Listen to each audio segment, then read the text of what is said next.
Hello friends, myself Karndeep Ranjan and जैसा कि मैंने आपको लास्ट वीडियो में बोला था कि मैं अपने आने वाले वीडियो में आपको स्ट्रेटजी बताऊंगा और जो कैसे रिव्यू कर लेते हैं अपने मॉक्स का वो भी बताऊंगा। तो मैंने कल बोला था लेकिन एक दिन से डिले हो गया मेरा वीडियो, उसके लिए सॉरी। सो हाँ, मेरा लास्ट मॉक था ये RBI असिस्टेंट 5। तो इसमें मेरा स्कोर आया 72.75, ठीक है। और वॉइस आवाज़ थोड़ी लो होगी तो उसके लिए भी सॉरी, क्योंकि मैं एक रेगुलर ब्लॉगर या फिर मैं एक रेगुलर वीडियो मेकर हूँ नहीं, मैं यूट्यूब पे वीडियोस बनाता नहीं, बट मैं ऐसे ही नॉर्मली रिकॉर्ड कर रहा हूँ तो इसीलिए उसके लिए थोड़ा, अगर आप ईयरफोन यूज़ कर लेना अगर आपको वॉइस लो आ रही होगी तो, ठीक है। या अगर या फिर क्लियर नहीं आ रही होगी तो ये हाँ, स्कोर था मेरा 72.75 आउट ऑफ 100। मेरे अटेम्प्ट्स थे 79 या, तो 79 मेरा अटेम्प्ट था, 72.75 आया, तो ये मेरे लिए काफ़ी एक बहुत अच्छी बात थी। मेरा लास्ट मॉक था जो मैंने दिया था, और इसमें एक सेकंड जो अच्छी बात मेरे साथ ये हुई कि मेरे इंग्लिश में काफ़ी कम गलत हुए। 25 मेरा अटेम्प्ट था जिसमें से 2 ही गलत हुए, 23। तो ये एक बहुत सी अच्छी चीज़ थी। उसके बाद टोटल जो मेरा राउंड हुआ वो 5 क्वेश्चंस गलत हुए, ठीक है। मैथ्स में भी 2 गलत हो गया एंड रीजनिंग में 1 गलत हो गया, ठीक है। तो ओवरऑल ये था। एंड हाँ, अब आते हैं कि आपके जो गलतियों का पैटर्न है वो कैसे पहचानना है आपको, कैसे इन चीज़ों को आप नोट डाउन करोगे, उनकी एक लिस्ट बनाओगे और उस पर अलग से टाइम निकाल के आपको वर्क करना पड़ेगा, या फिर जैसे आपका प्रॉब्लम है उसके अकॉर्डिंग आपको वर्क करना पड़ेगा। तो या ये मेरा जैसा कि ये मेरा पहला मॉक था, ठीक है। RBI असिस्टेंट का पहला मॉक था ये। तो इसमें देखो मेरी गलती कहाँ पे, एरर फाइंडिंग में, ठीक है। आउट ऑफ 5 2 गलत हुए मेरे। ये था स्पेलिंग वाला, ठीक है। फिर ये RC में 2 गलत हुए, ये 2025, एंड ये फिल इन द ब्लैंक्स था, ठीक है। तो मतलब मेजोरिटी अगर मैं देखूँ, मतलब जो मुझे मोटा मोटी गलती लगती है, क्योंकि यहाँ पे मैंने ध्यान नहीं दिया था स्लॉटर के स्पेलिंग एंड यहाँ पे भी, तो इसको मैं नेगलेक्ट करता हूँ। क्योंकि हाँ देखो, इसमें आपको पता होना चाहिए कि आपकी वीक पॉइंट्स कहाँ है। जैसे मुझे पता है मेरी वीक पॉइंट्स एरर फाइंडिंग है, और ये वाली वीक पॉइंट मुझे नहीं पता थी। आरसी में जो गलत हो रहा है मुझे वीक पॉइंट नहीं पता, लेकिन मॉक्स देते हुए मुझे पता चला कि ये मेरी वीक पॉइंट है, यहाँ पे मेरी गलतियाँ हो रही हैं। तो उसी तरह आपको कुछ चीज़ें पता चलेंगी, कुछ चीज़ें आपको पता होंगी, ठीक है। तो अगर जो चीज़ें आपसे ठीक हो जाती है, फिर ठीक हो रही है, या फिर मतलब जल्दी जल्दी में गलत हो रहा है, तो वो प्रैक्टिस में आती है। तो मेजॉरिटी में अपने फर्स्ट मॉक से ये निकाल रहा कि यहाँ पे आपकी एरर फाइंडिंग में गलत हुई और आरसी में गलत हुई। सेकंड मॉक में आते, सेकंड मॉक मेरा ये था जिसमें कि एक आरसी ये था क्लोज टेस्ट, उसमें गलत हुआ, इसको भी मैं नेग्लिजिबल मान रहा हूँ। हाँ ये देखो एरर फाइंडिंग है, इसमें भी 1 गलत 2 गलत एंड और पैराजम्बल में मेरे 3 क्वेश्चन गलत हुए। मैंने अटेम्प्ट लिया था 3 4 5 गलत हुए, सॉरी 5 गलत हुए। इसमें मेरा आरसी था जिसमें एक भी गलत नहीं हुआ, आरसी ये रहा, एक भी गलत नहीं हुआ, ठीक है। ये एक अच्छी एक पॉजिटिव पॉइंट थे यहाँ पे RBI असिस्टेंट 2 में। नेक्स्ट RBI असिस्टेंट 3 की बात करें तो फिर से क्लोज टेस्ट में गलत हुआ, जिसका मुझे ध्यान देना है। 2 में लगातार गलती हो रही आ रही है। ये तीसरा बार है जिसमें कि आउट आरसी के 10 क्वेश्चन में से 8 क्वेश्चन में से 1 गलत हुआ वापस मेरा। एंड ये एरर फाइंडिंग में फिर से 3 गलत हुआ मेरा। तो एरर फाइंडिंग का कंटिन्यूस ट्रेंड आ रहा है थर्ड मॉक तक। हम चौथे मॉक में आते हैं। चौथे मॉक में एरर फाइंडिंग 2 गलत वापस से, ठीक है। आरसी में 2 गलत वापस से, सेम ट्रेंड। मेरा पैराजम्बल गलत, ठीक है। एंड ये भी ग्रामेटिकल एरर निकालने वाला जो था ये भी गलत, 3 गलत, ठीक है। तो आरसी में 2 गलत या फिर 1 गलत, ठीक है। सिर्फ एक मेरा मॉक था जिसमें कि आरसी गलत नहीं हुई, ठीक है। तो उसको मैं मान रहा हूँ कि हो सकता है नहीं गलत किस्मत का, लेकिन हमें क्योंकि श्योरिटी लानी है अपने टेस्ट में, तो ये हो गया आरसी। उसके बाद error finding first second third और फोर्थ में हर में 2 गलत हो ही रहा है, तो उसका ध्यान रखना। और उसके बाद ग्रामेटिकल एरर भी आ रहा है, ठीक है। और ये रहा मेरा फिफ्थ मॉक मेरा काफ़ी अच्छा गया था, ठीक है। लेकिन आरसी में वापस एक गलत हुआ एंड ये भी स्पेलिंग वाला, हाँ स्पेलिंग वाले में गलत हुआ, ठीक है। एंड इसमें एरर फाइंडिंग मेरा गलत नहीं हुआ क्योंकि मैंने शायद से एक क्वेश्चन अटेम्प्ट नहीं किया था आउट ऑफ 5। बहुत अच्छी बात है क्योंकि यहाँ तक जो मैंने जो 5th तक था इसके पहले मैं कंटिन्यूस प्रैक्टिस करते आ रहा हूँ अपनी चीज़ों पे, तो इसलिए देखो धीरे धीरे कम होते होते मैंने एक क्वेश्चन अटेम्प्ट नहीं किया, 4 क्वेश्चन अटेम्प्ट किया एरर फाइंडिंग के और मेरे चारों सही हुए। तो अब मैं बताता हूँ मेरा पैटर्न क्या है गलतियों का, कि आरसी में मेरा गलत हो ही रहा है, उसको मुझे ठीक करना है। आरसी बहुत अच्छे से मुझे प्रैक्टिस करनी है और ठीक है। और एरर फाइंडिंग में मेरा स्टार्टिंग से गलत होते आ रहा था, दो क्वेश्चन, तो मैं उस पर पढ़ रहा था, मैं ग्रामर पढ़ रहा था, ठीक है। और ग्रामर में अभी भी पढ़ रहा हूँ, ठीक है। तो उस ग्रामर पे वर्क, तो उसी और पैराजंबल, तो मेरे 3 गलतियाँ जो हैं उनका पैटर्न सारे टेस्ट में मुझे लगा कि सारे पांचों टेस्ट में मैंने निकाला कि आरसी, पैराजंबल एंड आपका एरर फाइंडिंग। तो आरसी प्रैक्टिस से आपकी ठीक होगी धीरे धीरे विथ टाइम, ठीक है, जितना आप पढ़ोगे एंड आंसर्स फाइंड करोगे देखोगे। Second error finding, error finding आपकी ग्रामर से ही ठीक होगी, उसके अलावा और किसी तरह से भी वो ठीक नहीं हो सकती, ठीक है। तो मैं ग्रामर पे वर्क कर रहा हूँ, ग्रामर पढ़ रहा हूँ मैं डेली, क्योंकि ज़रूरी इंग्लिश के लिए आपको रीडिंग, ग्रामर एंड वोकैब और चौथी चीज़ है प्रैक्टिस, ये 4 चीज़ें चाहिए, ठीक है। एक टाइम के बाद ग्रामर अगर आपका जो कोर्स है या फिर किसी का भी आप पढ़ रहे हो वो ख़त्म भी हो जाएगी, तो भी आपको रीडिंग, वोकैब और प्रैक्टिस, ये 3 तो लगेगा ही लगेगा चाहे आप कुछ भी करो, ठीक है। तो ये मेरा इंग्लिश का पैटर्न था जो गलत हो रहा था, जो मैंने निकाला और मैं उस पर वर्क कर रहा हूँ। आरसी पे भी मैं आरसी बोल रहा हूँ, सॉरी, पैराजंबल पे भी मैं वर्क कर रहा हूँ, ठीक है। सेम गोज़ विथ, आपको मैं दिखाता हूँ रीजनिंग के। अब मैं आता हूँ मैथ पे। मैथ में देखो मैं क्वेश्चंस जो नहीं अटेम्प्ट कर रहा हूँ, ये देखो, ये अर्थमेटिक क्वेश्चन जो मैं अटेम्प्ट नहीं कर रहा हूँ, ठीक है। इसको और missing number, odd one out है यहाँ, या रॉन्ग रॉन्ग वन, ये भी मैंने अटेम्प्ट नहीं किया। ये मैं इसलिए नहीं अटेम्प्ट करता, मैं डर जाता हूँ कि कहीं मेरे पास टाइम ज़्यादा ये खा ना ले, ठीक है। सेम यहाँ पे भी मोटा मोटी, तो मैं ज़्यादा लंबा नहीं लेता इस वीडियो को, मैं ऊपर ऊपर से आपको बता देता हूँ खाली कि कहाँ कहाँ मेरी क्वेश्चंस मैंने देने के बाद मैंने एनालाइज किया कि क्या हो रहा है इन इन पैटर्न्स में। तो मैंने ये देखा कि मैं अर्थमेटिक क्वेश्चंस छोड़ रहा हूँ मैक्सिमम ऑफ द टाइम, 5 से 6 क्वेश्चन तो मैं छोड़ ही रहा हूँ, ठीक है। तो मुझे उस पर वर्क करने की ज़रूरत है। Arithmetic question time based practice करने की ज़रूरत है। देखो एक होता है प्रैक्टिस पीडीएफ से, पीडीएफ आप खोल लोगे आप बना लोगे, लेकिन नहीं, एग्ज़ाम में ऐसा नहीं होता। एग्ज़ाम में टाइम का प्रेशर होता है। सबसे पहले आपको वो क्वेश्चन बनाने आना चाहिए, तो आप पहले पीडीएफ से बनाओ, क्वेश्चन सॉल्वेबल आपसे होना चाहिए। आफ्टर सॉल्विंग फिर उसको टाइम के अंदर लाने की कोशिश करो। पहले एक टाइमर लगाओ 30 सेकेंड्स का, एक क्वेश्चन के लिए, चाहे 2 क्वेश्चन के लिए, जो भी है, एक क्वेश्चन के लिए लगाओ 30 सेकेंड्स का। आप देखो 30 सेकेंड्स में उसे बना पा रहे हो या नहीं बना पा रहे हो, ठीक है। विद इन 30 सेकेंड्स अगर आप बना रहे हो तो उस टाइम को फिर और कम करो, 30 से 25 सेकेंड्स कर दो। मोबाइल में 25 सेकेंड्स कर दो और एक क्वेश्चन, सिर्फ एक क्वेश्चन पे फोकस करो, ठीक है। एक दूसरा क्वेश्चन खोलो, 25 सेकेंड्स टाइम सेट करो एंड बनाना शुरू करो विद इन 25 सेकेंड्स। या फिर अगर आप उससे कम में भी बना ले रहे हो तो फिर और थोड़ा टाइम कम करो, ठीक है। तो एक ऐसा टाइम आएगा जब एक टाइम ये लो कि जैसे 20-25 अगर मैं देखूँ तो उसके आसपास अगर आपका टाइम लाई कर रहा है, मतलब अगर आप 20 कर रहे हो तो आपको ज़्यादा टाइम लग रहा है और 25 कर रहे हो तो आपको कम टाइम लग रहा है, मतलब आपकी टाइमिंग है 20 से 25 के बीच में, ठीक है। तो इस तरह आप पर्टिकुलरली एक क्वेश्चंस पे वर्क कर सकते हो। जैसे कि अर्थमेटिक का ये क्वेश्चन था, तो अर्थमेटिक का मैं जो है वो सारे टेस्ट में मैं छोड़ते आ रहा हूँ, कंटिन्यूस पैटर्न है। दूसरा मैं जो छोड़ रहा हूँ मैथ्स में वो है रॉन्ग सीरीज़, रॉन्ग सीरीज़ रहता है तो, या फिर मिसिंग, वो मैं छोड़ देता हूँ अगर पैटर्न पकड़ में नहीं आता है फिर। तो इसके लिए मुझे प्रैक्टिस की ज़रूरत है। अर्थमेटिक के लिए मुझे टाइम बेस्ड में अपना टाइम बेस्ड मुझे प्रैक्टिस की ज़रूरत है, क्योंकि सिर्फ क्वेश्चंस बनाने से नहीं होगा। क्वेश्चन तो मैं बना ले रहा हूँ लेकिन टाइम के अंदर बनाना ज़्यादा इंपॉर्टेंट है। रीजनिंग की बात करूँ मैं, तो रीजनिंग में मेरा पैटर्न क्या चल रहा है वो ये कि या तो मैं एक पूरा पजल छोड़ दे रहा हूँ टाइम की कमी के कारण, मतलब प्रैक्टिस नहीं है, टाइम कम पड़ जा रहा है, और या फिर अगर मैं बना रहा हूँ तो एक दो अल्फान्यूमरिक सीरीज़ या फिर ऐसा कुछ जो है, जैसे देखो यहाँ पे मैंने एक पूरा सीरीज़ ऑफ पजल छोड़ दिया, ठीक है।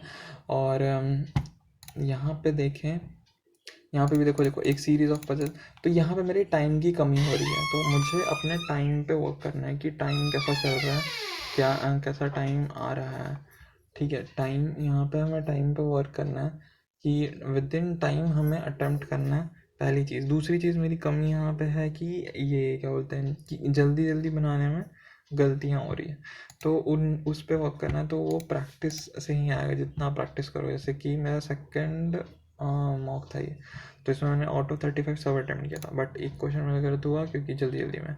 तो ये प्रैक्टिस है। तो ओवरऑल अगर मैं देखूँ रीजनिंग में, तो रीजनिंग में मुझे सिर्फ और सिर्फ प्रैक्टिस चाहिए।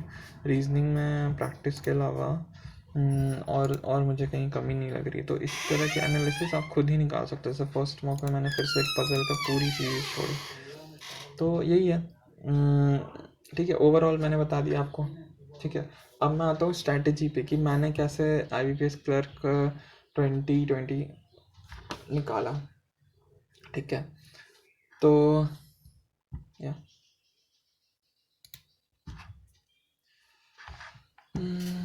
हाँ, मेरी हैंडराइटिंग में मत जाना पहली चीज़, क्योंकि मैं पहली बार शूट कर रहा हूँ और ये काफ़ी रॉ वीडियो है। मैंने कुछ भी पहले से तैयारी नहीं की है इसके लिए।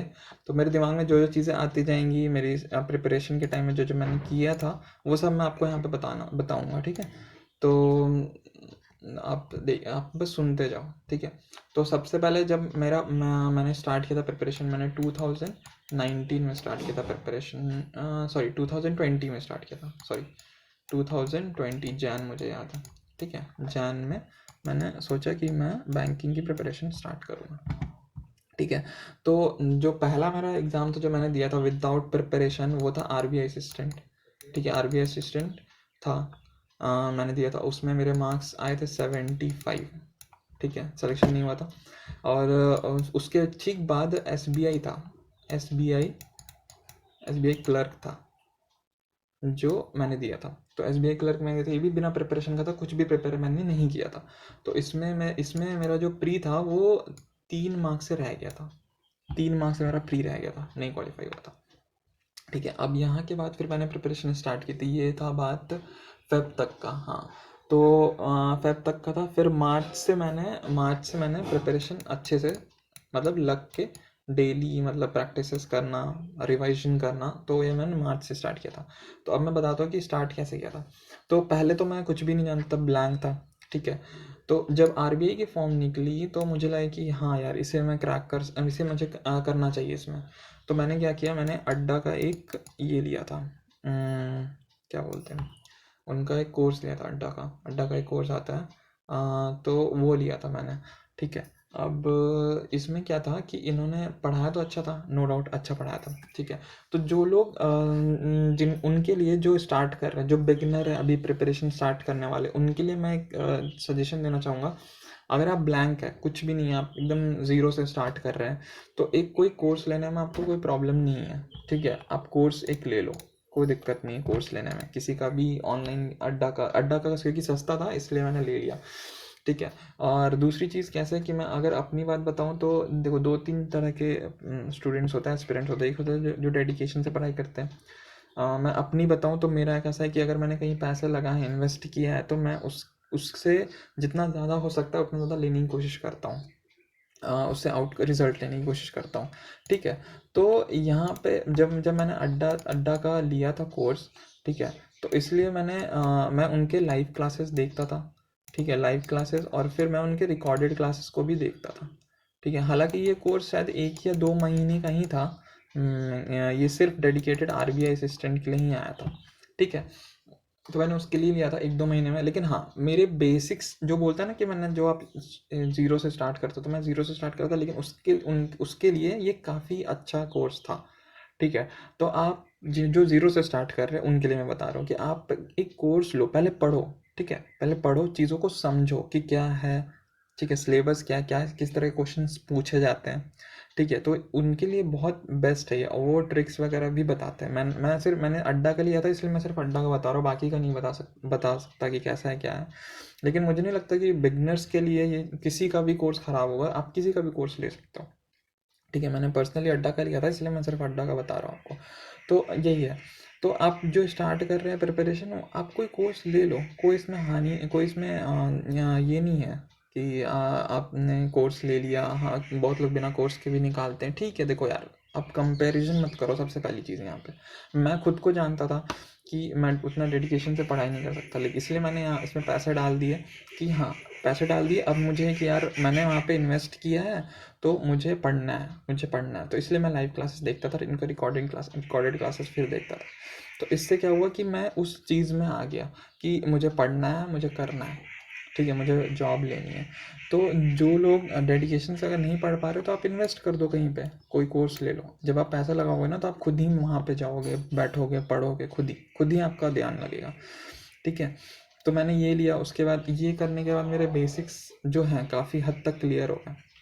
अब मैं तो छोटी छोटी चीज़ों पे जो मैं डेली सुबह में रिवाइज करता था, तो मैं ए बी सी डी के जो नंबर है, जैसे A1 B2 C3, ये मैं रिवाइज करता था डेली, क्योंकि रीजनिंग में एक क्वेश्चन आता है इससे, ठीक है। आप जो लोग एग्ज़ाम दे दिए होंगे या फिर दे रहे होंगे या फिर जॉब में, उनको पता होगा इसके बारे में कि इससे एक क्वेश्चन ज़रूर आता है। तो इस ये हो गया। उसके बाद स्क्वायर्स जो स्क्वायर्स मैंने 1 to 30 याद किए थे, ठीक है, स्टार्टिंग में 1 to 30 मैंने याद किया था और मैं डेली इसको रिवाइज करता था। फिर बाद में क्या हुआ कि जब मैं प्रिपरेशन में धीरे धीरे आगे बढ़ा, ठीक है, तो मुझे पता चला कि इतने से काम नहीं चलेगा। तो मैंने 50 तक, ठीक है, कोशिश किया याद करने का, तो 50 तक को मैं निकाल लेता हूँ विदिन 5 सेकेंड्स 10 सेकेंड्स में कर लेता हूँ, ठीक है। तो इसकी भी आपको एक ट्रिक मिल जाएगी यूट्यूब पे कि आप कैसे इन स्क्वायर्स जो है 2 डिजिट के 1 to 100 के कैसे निकाल सकते हो फटाफट, ठीक है। ट्रिक आपको यूट्यूब पे मिल जाएगी, आप खोज लेना, ठीक है, मिल जाएगी आपको पक्का, ठीक है। और वो जो ट्रिक है ना, उसको ही मैं डेली प्रैक्टिस करता था। तो उससे क्या हुआ कि मुझे वो उसको सॉल्व करना जल्दी आ गया। तो मैं विदिन 5 सेकेंड्स या फिर 6 सेकेंड्स मुझे आइडिया हो गया ऑब्जर्व करते करते कि हाँ, इसका क्या होगा, इस नंबर का क्या होगा, ठीक है। तो वो आपको आ जाएगी धीरे धीरे, वो भी आप डेली प्रैक्टिस करना।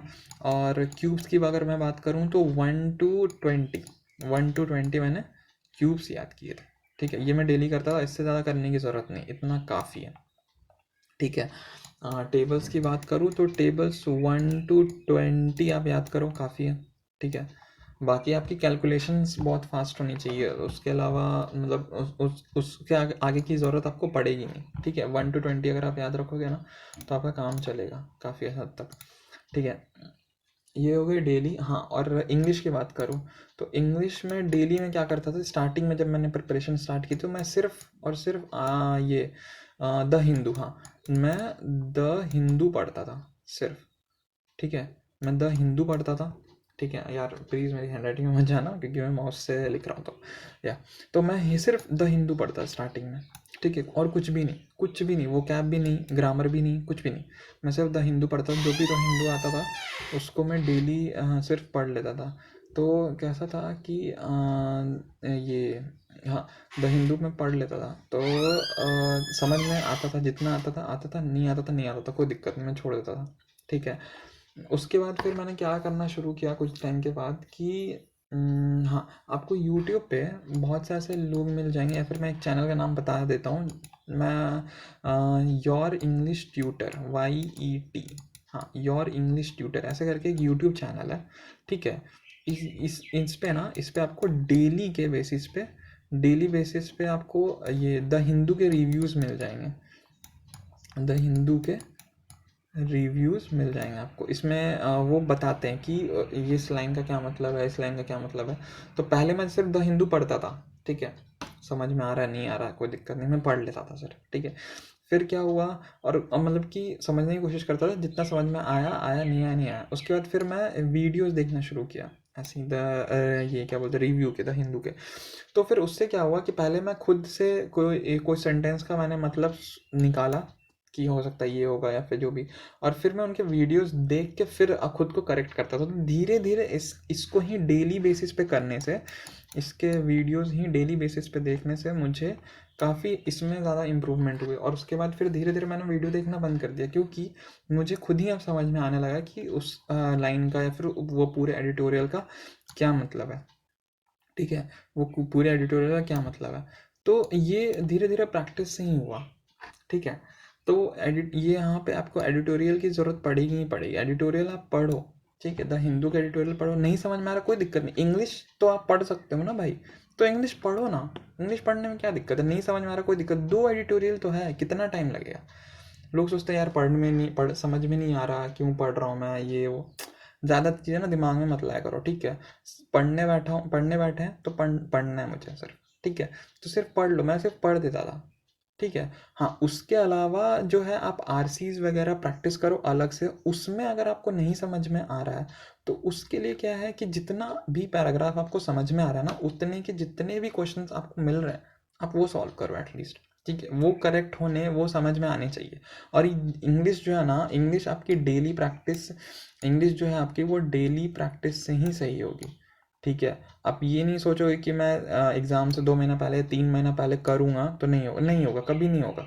इंग्लिश डेली प्रैक्टिस की चीज़ है। इवन आज भी मैं द हिंदू एडिटोरियल पढ़ता हूँ, ठीक है। और ये बहुत अच्छी चीज़ है यार, इसकी आदत लगा लो, ये बहुत अच्छी चीज़ है, ख़राब नहीं है, ठीक है। इंग्लिश इम्प्रूव करना है आपको तो डेली पढ़ना ही पड़ेगा, डेली करना पड़ेगा, नहीं तो नहीं होगा ये मैथ्स या रीजनिंग नहीं है कि इनका सिलेबस होता है, आप पढ़ लोगे 2-3 महीने में कवर कर लोगे और फिर हो गया, फिर प्रैक्टिस करने की ज़रूरत है नहीं। इंग्लिश ऐसा नहीं होगा। इंग्लिश आपको डेली प्रैक्टिस लगेगी ही लगेगी, आपको डेली पढ़ना ही पड़ेगा और इंग्लिश में टाइम देना ही पड़ेगा, ठीक है।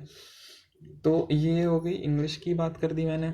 अब मैं आता हूँ कि मैं जो मैंने डेली बता दिया, मिड में डेली क्या क्या पढ़ता था मैथ्स में, ठीक है। डेली इंग्लिश का बता दिया मैंने। और अब मैं आता हूँ थर्ड चीज़ पे। थर्ड चीज़ क्या थी कि हाँ, मैं जहाँ रहता हूँ वहाँ पे एक, यहाँ पे यहाँ पे एक ट्यूशन है, मैंने ट्यूशन भी ज्वाइन किया था, क्योंकि मैंने आपको बताया मैंने अड्डा का लिया था, वो 1-2 महीने का ही था। तो 1-2 महीने का था तो 1-2 महीने में वो ख़त्म हो गया। उसके बाद क्या, तो उसके बाद फिर मुझे कंटिन्यूस रहना था इसमें पढ़ने में। तो अब खुद को पढ़ने में लगाना था, इसलिए मैंने यहाँ पे एक ट्यूशन था बगल में, मैंने वो ज्वाइन कर लिया, ठीक है। तो वहाँ पे ज्वाइन कर लिया, वहाँ पे मैंने दिया कुछ 14K के अराउंड, ठीक है। 14K के अराउंड मेरा लगा वहाँ पे पूरे साल का, ठीक है। तो मैंने दिया, एक इन्वेस्टमेंट वापस से मैंने की, जैसे मैंने आपको बताया था कि मैं डेडिकेटेड तो था नहीं, तो इसलिए मैंने पैसे लगा दिए, इन्वेस्ट कर दिया। अब इन्वेस्ट किया है तो मुझे इसका कुछ ना कुछ रिजल्ट चाहिए, मुझे इसका आउटकम चाहिए ही चाहिए, मुझे लेना ही था। तो इसलिए मैं डेली यहाँ पे क्लासेस करता था यहाँ पे। और ये क्लासेस भी मुझे इन क्लासेस से भी मुझे बहुत ज़्यादा फ़ायदा हुआ, क्योंकि यहाँ पे हाँ डेली मॉक्स होते थे, ठीक है। यहाँ पे डेली मॉक्स होते थे, यहाँ पे डेली मॉक्स होते थे। एंड ग्रुप स्टडी भी थी यहाँ पे, ग्रुप स्टडी भी होती थी यहाँ पे, ठीक है। तो काफ़ी अच्छा था ये, ठीक है। ग्रुप स्टडी भी होती थी। अच्छा, और जिनको जानना है कि मैं कहाँ पढ़ता था, कहाँ हूँ और कहाँ, ये ट्यूशन का नाम क्या है, क्या वो कमेंट में आप कमेंट करना, तो मैं आपको बता दूंगा। तो आप देख लेना आप कहाँ रहते हो, अगर आप यहाँ पे आके पढ़ पाओगे तो ठीक है। काफ़ी अच्छा ये ट्यूशन है, क्लासेस है इनकी। ये सर काफ़ी टाइम से पढ़ा रहे हैं, तो इसीलिए मैं गया था यहाँ पे, ठीक है। मेरे पापा के एक फ्रेंड थे, उनके भी बेटा यहाँ से पढ़ा है, और उनका भी वो यूनियन बैंक में काम करते हैं, तो काफ़ी बच्चे यहाँ से निकले, ठीक है। तो इसलिए मैं गया था यहाँ पे। तो यहाँ पे क्या होता था कि यहाँ पे डेली मॉक्स होते थे, ठीक है, और ग्रुप स्टडी होती थी। तो इससे भी मुझे काफ़ी फ़ायदा होता। तो ग्रुप स्टडी में हम क्या करते थे, तो ग्रुप स्टडी में हम जीके पढ़ते थे, जीके होता था, ठीक है। जैसे कि यहाँ पे कैसा होता था कि जीके कैसा कि मैं अगर अड्डा से या अफेयर्स क्लाउड से पढ़ा है मैंने जीके, तो मैं अपना लिख आता था, और ग्रुप में और बाकी जो बच्चे थे वो बाकी 2-3 साइट से और लिख के या फिर पढ़ के ले आते थे, तो हम वो डिस्कस करते थे। तो उससे क्या होता था कि इसका सारे वेबसाइट्स का आपका जीए कवर हो जाता था, ठीक है। और डेली मॉक से क्या सा होता था कि मेरी प्रैक्टिस मुझे पता चलती थी कि मैं कितना इम्प्रूव कर रहा हूँ या फिर कितना मैं हूँ, वो पता चलती थी। तो अगर आप ट्यूशन नहीं ज्वाइन करना चाहते हो और फिर आप डेली मॉक्स भी देना चाहते हो, तो मैं बोलूँगा कि आप कुछ ऑनलाइन मॉक्स ले लो, ठीक है। जैसे मैंने प्रैक्टिस मॉक का लिया था और मैं प्रैक्टिस मॉक का अभी भी दे रहा हूँ, ठीक है। प्रैक्टिस मॉक का मैं अभी भी दे रहा हूँ, पहले मैंने प्रैक्टिस मॉक का लिया था और अड्डा का ही लिया था, अड्डा का ईयरली वाला जो होता है मॉक का, वो लिया था। तो पहले मैं जब मैं प्रिपरेशन में था तब मैं प्रैक्टिस मॉक और अड्डा ये दोनों देता था, ठीक है। पर अभी जो मेरी जॉब हो गई तो मैंने सिर्फ प्रैक्टिस मॉक का ही लेके रखा है, क्योंकि देखो मॉक्स जो है वो 20 के अराउंड मिलते हैं एक में। अब ये अड्डा भी, और हर हर एग्ज़ाम्स के, और अड्डा में भी 20, तो आप डेली के हिसाब से काफ़ी मॉक्स दे सकते हो, सफिशिएंट मॉक्स रहते हैं। इनफैक्ट आपके पास छोटे छोटे मॉक्स भी रहते हैं, मतलब टॉपिक वाइज भी रहते हैं, ठीक है, और सेक्शन वाइज भी मॉक्स रहते हैं। तो सफिशिएंट है डेली बेसिस पे, अगर आपको देना है ना मॉक तो काफ़ी है, ठीक है। तो किसी भी 2 वेबसाइट्स, अच्छे वेबसाइट्स आपको जो भी पसंद है, ठीक है। पर्सनली अगर मेरे से पूछोगे तो go for practice mock is best, मुझे बहुत अच्छा लगता है। इनका जो एग्ज़ाम लेवल का है वो भी अच्छा है, ठीक है। तो मैं किसी के बारे में नहीं बोल रहा कि आप उसका मत लो, ठीक है, लेकिन पर्सनली मैंने प्रैक्टिस मॉक का लिया था, तो मुझे प्रैक्टिस मॉक का अच्छा लगा था, एग्ज़ाम लेवल भी लगा था और काफ़ी अच्छा ये देते हैं प्रैक्टिस का, और ट्रेंड में भी रहता है इनका। मैंने एक चीज़ देखा, जो मेरा IBPS क्लर्क का मेंस था, तो जो मेंस का पेपर्स ये देते थे हमें प्रैक्टिस के लिए, मतलब आती थी इनकी वेबसाइट पे, वो काफ़ी हद तक जब मैंने एग्ज़ाम दिया मेंस का तो उससे मैच कर रही थी, मतलब कि क्वेश्चन का टाइप जो होता है ना वो मैच कर रहा था। तो मतलब मुझे लगा कि हाँ यार, वर्थ इट था मेरा प्रैक्टिस मॉक को लेना, क्योंकि वो एग्ज़ाम ट्रेंड को भी फॉलो कर रहा था, ठीक है। इसके अलावा क्या और करना है वो भी मैं बताता हूँ आपको। हाँ, अब मैं आता हूँ फ्री पे। फ्री में जो भी मैं यूट्यूब पे चैनल्स को देखता था उसको मैं बताता हूँ, ठीक है। पहला, रीजनिंग के लिए, ठीक है।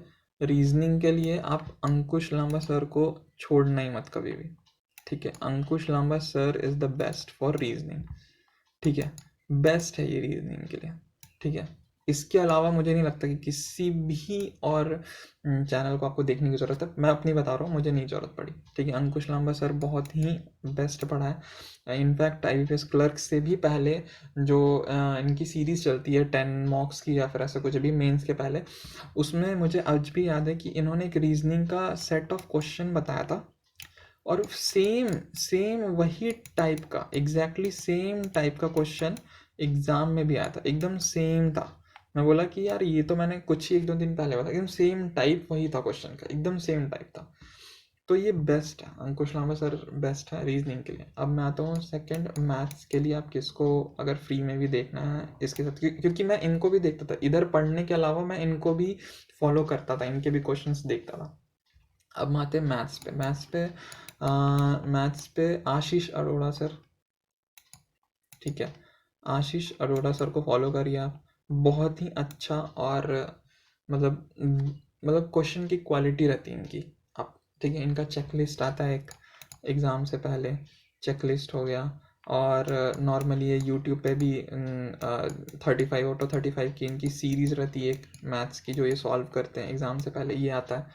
तो इनको आप देखो, इनको फॉलो करो, ये भी बहुत अच्छा बताते हैं, मतलब मैं इनको फॉलो करता था, ठीक है। मुझे इनकी जो क्वेश्चन की क्वालिटी है वो बहुत पसंद आती थी, तो मैं इनको फॉलो करता था। और इंग्लिश का तो मैंने आपको बता ही दिया, इंग्लिश में मैं सिर्फ एडिटोरियल के लिए ही मैंने देखा था, ये योर इंग्लिश ट्यूटर, ठीक है, वो योर इंग्लिश ट्यूटर, ठीक है। और ग्रामर, हाँ ठीक ठीक याद आया मुझे, ग्रामर कैसे ठीक करना है, फिर ठीक कर रहे हो आप, ठीक है। तो ग्रामर के लिए एक बुक आती है, प्लिंथ टू पैरामाउंट, आपने कहीं सुना होगा, कुछ लोगों को पता होगा, जिनको नहीं पता है उन वो सुन ले, ठीक है। प्लिंथ टू पैरामाउंट एक बुक आती है,